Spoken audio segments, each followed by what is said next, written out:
Today, I'm talking about the NGK DPR8EIX-9 Iridium IX spark plug and how it actually holds up. You will find a link to purchase this and other models at a discount in the description below the video. You can place your order right now. I'm using a screen recording for this one since I can't add footage of the plug itself, but I want to walk through the details anyway so you know what to expect before buying it. The first thing worth noting is how NGK builds this plug. The iridium tip is thin and meant to give a cleaner spark. Did you know that the best discounts on Amazon last only a few hours? That's why I launched 2 channels where I publish the highest discounts on Amazon products in real time every day. Follow the link in the description and subscribe to our Threads and Telegram channels right now to consistently save money on your everyday purchases. On paper, that means easier starts and steadier ignition under load. In real use, it does feel like a step up from basic copper plugs, especially if your old plug was worn out or gapped unevenly.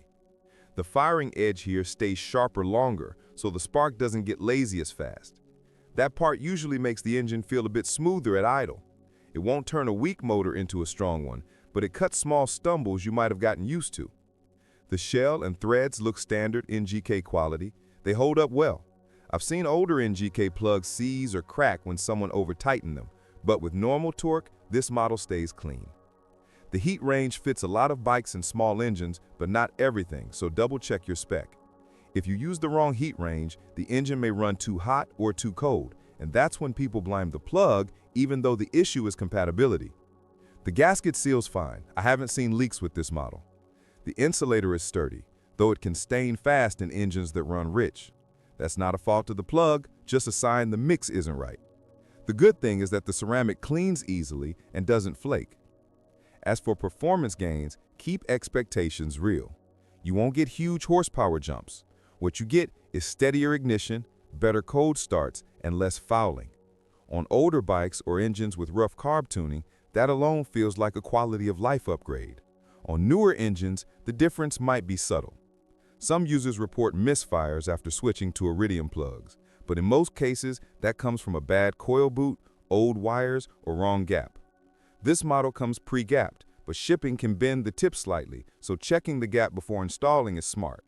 Just don't force the Iridium tip since it's thin and can break. Durability is one of the stronger points. These usually outlast copper plugs by a wide margin. They don't magically fix mechanical issues, but they stay stable even with long intervals. When the engine runs rich or burns a bit of oil, the plugs still last longer than cheaper ones. If your engine is burning a lot of oil though, no spark plug will hide the problem for long. The downside is cost. Iridium plugs aren't cheap, and this model is no exception. If your bike or engine eats plugs often because of deeper issues, buying Iridium every time won't feel worth it. But if your setup is stable, the longer life makes the price easier to justify.